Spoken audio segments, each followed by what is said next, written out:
All right, so mostly today we'll cover again what's going on with Omicron, and I know it's hard to keep track with all the conflicting points of what's going on, and if you read some Please check your reports, connection. Use a different.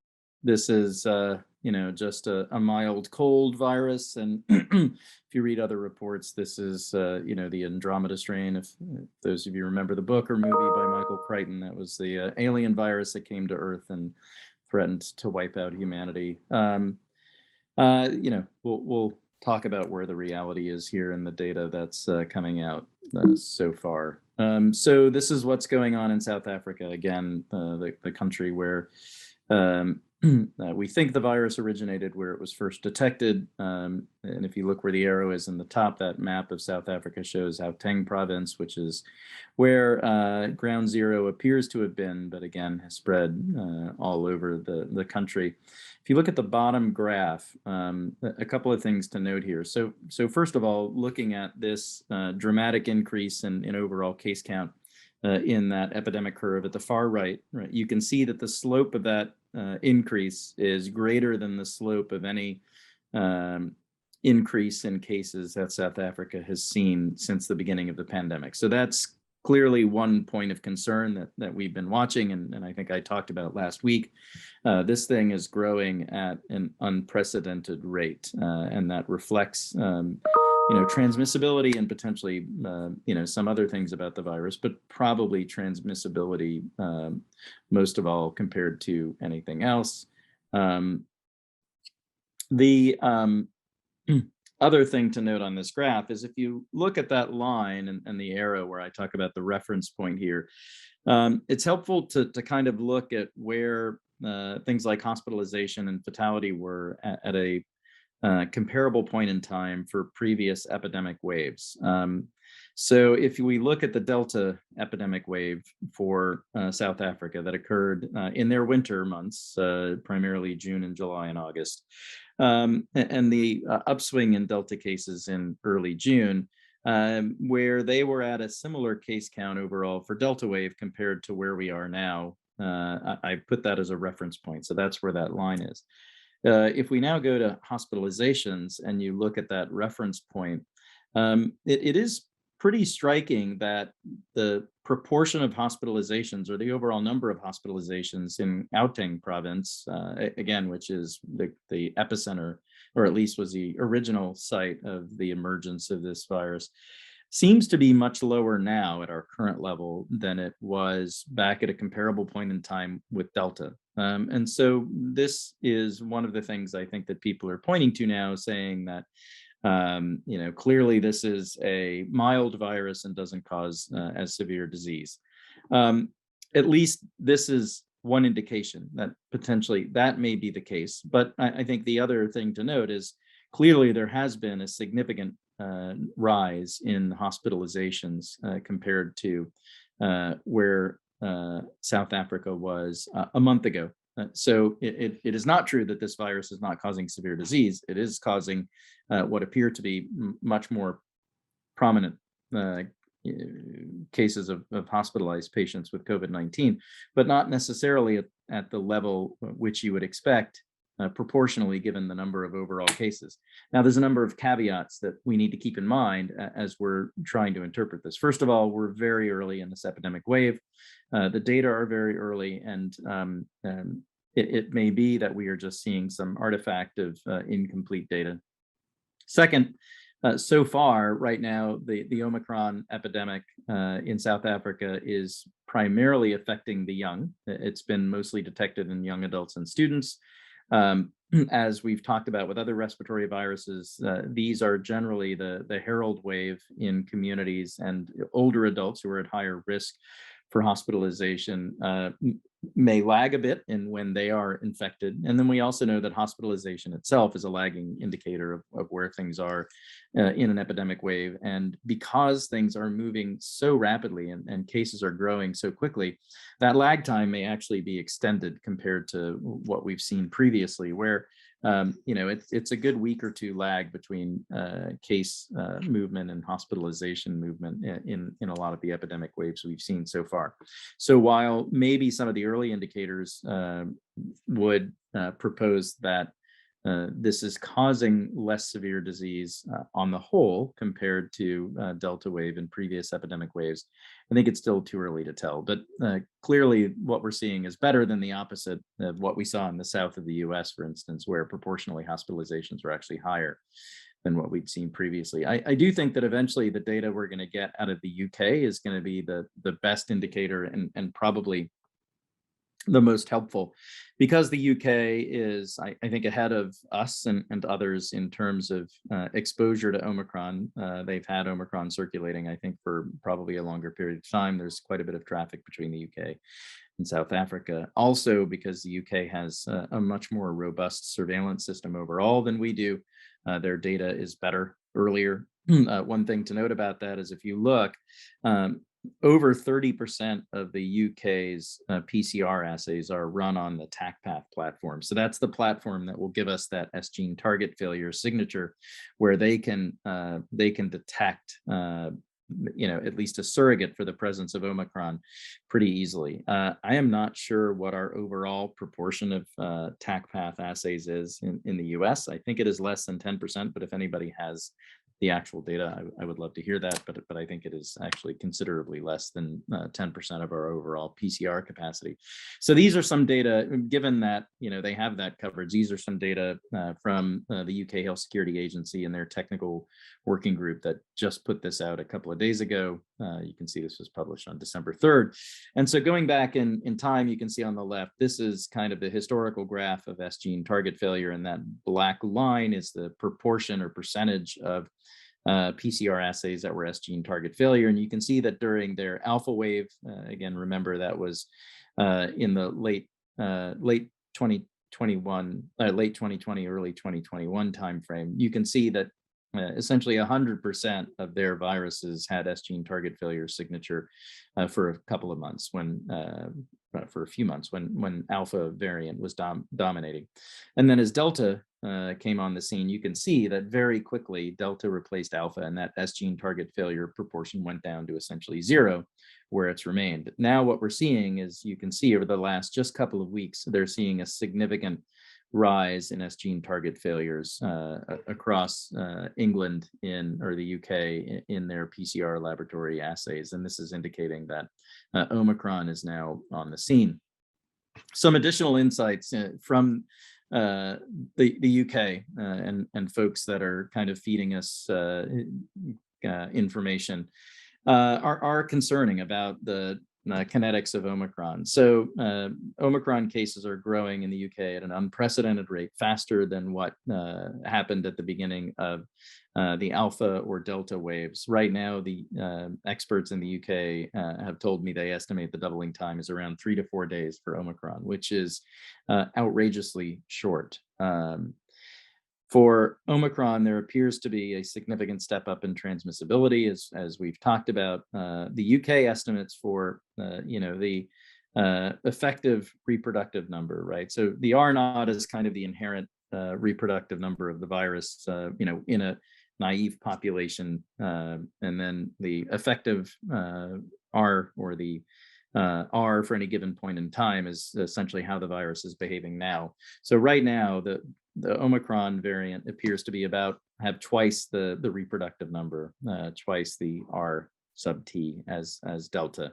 Data from the UK in terms of severity, hospitalization, vaccine breakthrough, those data are really sparse, and it's too early for anybody to tell whether there are differences there. A couple of recent papers that have come out in preprint, but from very respectable research groups, and so far the data look good, that I think are important. First came out from South Africa, looking at the risk of reinfection with Omicron compared to other variant strains, and I think this is important. So this was a review of South African data from the beginning of pandemic through essentially the end of November, with almost 2.8 cases of laboratory confirmed SARS-CoV-2, with a positive test result, as you can see, at least 3 months before the end, and then looking at what the risk of reinfection was in those persons across the various epidemic waves. And the thing to take away here is if you look at that top graph, those colored bands are essentially the different epidemic waves. So there's the initial Wuhan strain was the OG virus in 2020. Then we had in South Africa, it was primarily the beta wave. If you remember, South Africa had that concerning variant that caused a significant outbreak there in late 2020, early 2021, and then Delta wave, which occurred again just recently. And you can see that that greenish line at the bottom and the black line at top. Black line is primary infection or first infection, and that green line is reinfection, and then the lower graph is that ratio.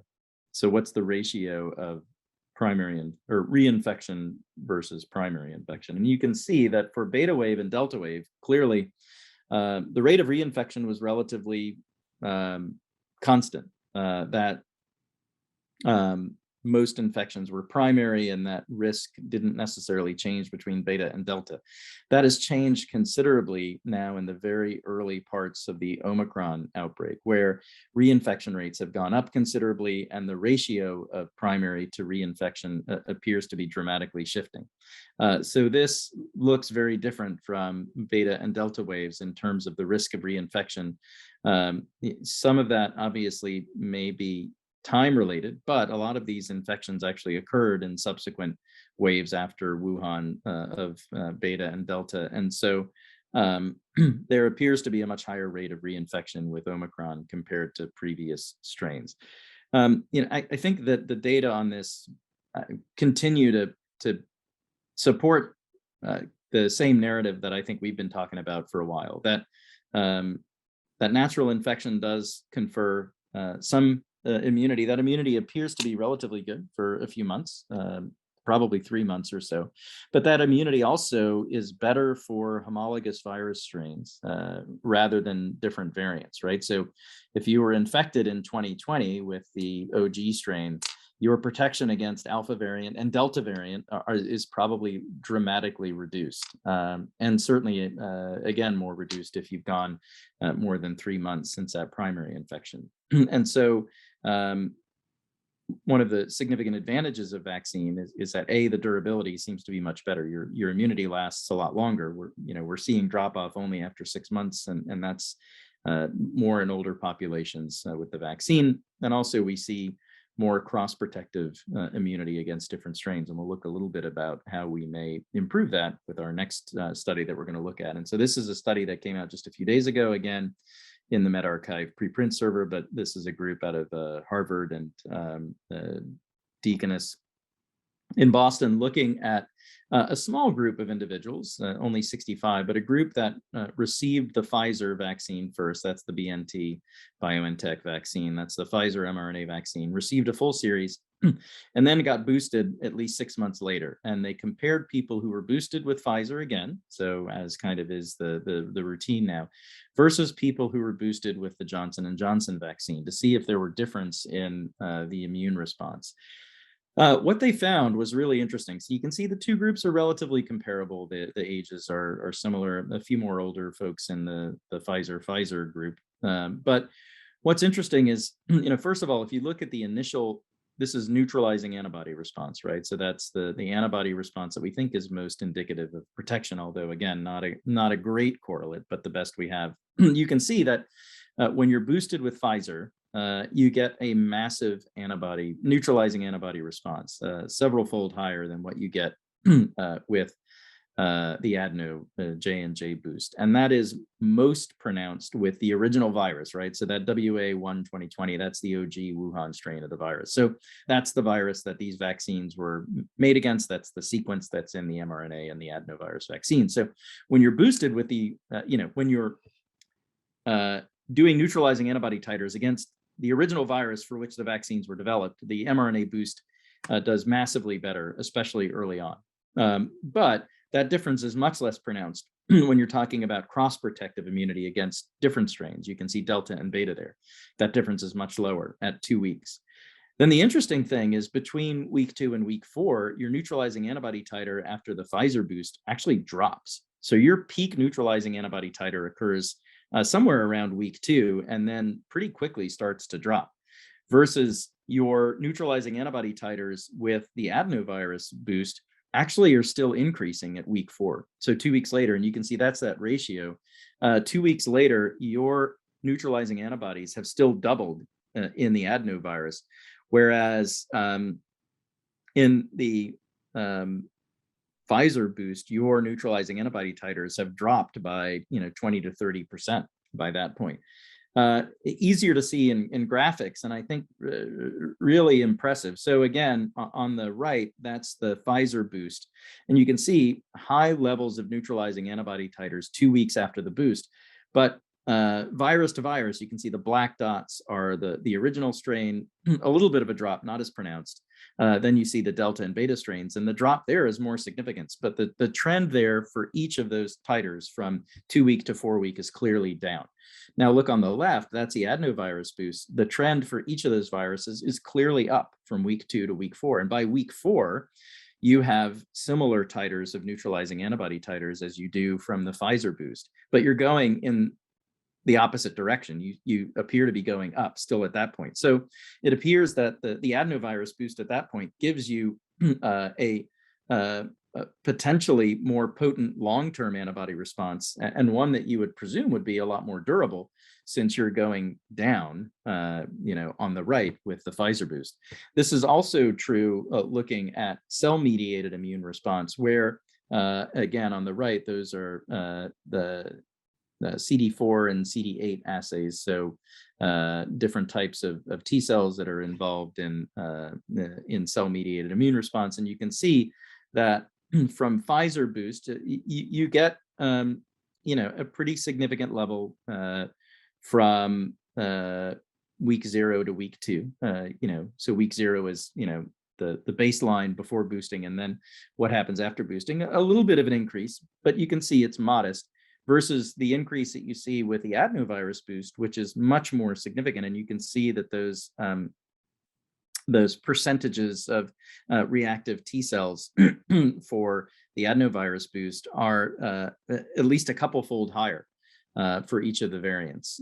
And so overall, this appears, again, that your cell-mediated immune response from the Pfizer boost is a lot less potent than it is from the J&J. And so this is starting to provide, the first kind of hard scientific data for COVID, for what we've seen with other viruses and other vaccine efforts, and what immunologically to a lot of folks makes sense. That when you mix and match these platforms, especially these types of mRNA vaccines, which tend to elicit powerful humoral response, but not as much T cell response, and then the virus vectored vaccines, which tend to give you a more prominent cell-mediated immune response. Mixing and matching those two seems to give you the broadest and most durable immunity. And that may be important in protecting against variants that are drifting away from the original Wuhan strain. And so this idea of mixing and matching may become a more important concept as we move forward, and may be really important in protecting from new variants like Omicron. Just to wrap things up, showing where we are in the US, you can see we had this little dip in our epidemic curve corresponding with Thanksgiving week, but now we're clearly back on the rise. And again, most of this is Delta. Omicron is here, but it's probably a small proportion so far. That seems likely to change in the near future. But right now, this is all Delta that's hitting the US, and we are clearly on the rise and exploding.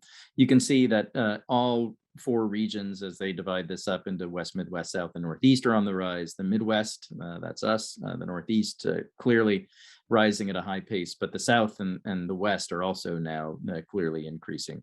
This is the heat map, and you can see this band that Matt Donahue, I think, has talked about elegantly, this crescent from New England in the Northeast across the upper Midwest. We're clearly square in the center of this and down into New Mexico. And that, again, reflects what we saw last year. And so we're probably going to see this spreading to the West Coast and back down into the South pretty soon. And then Omicron coming on the picture just makes things that much more complicated. Last thing to highlight, just because I thought it was important, is if folks didn't see this, the FDA has actually expanded its EUA for monoclonal antibodies now for pediatric patients. So that is a great step forward, that these monoclonal therapies are now available to treat even newborns. So we have what is, again, our most potent therapeutic against COVID-19 that we can give to pediatric patients, and that's a welcome change. So just want to make sure everybody's aware of that and get that message out. So that's all I got. Happy to take questions.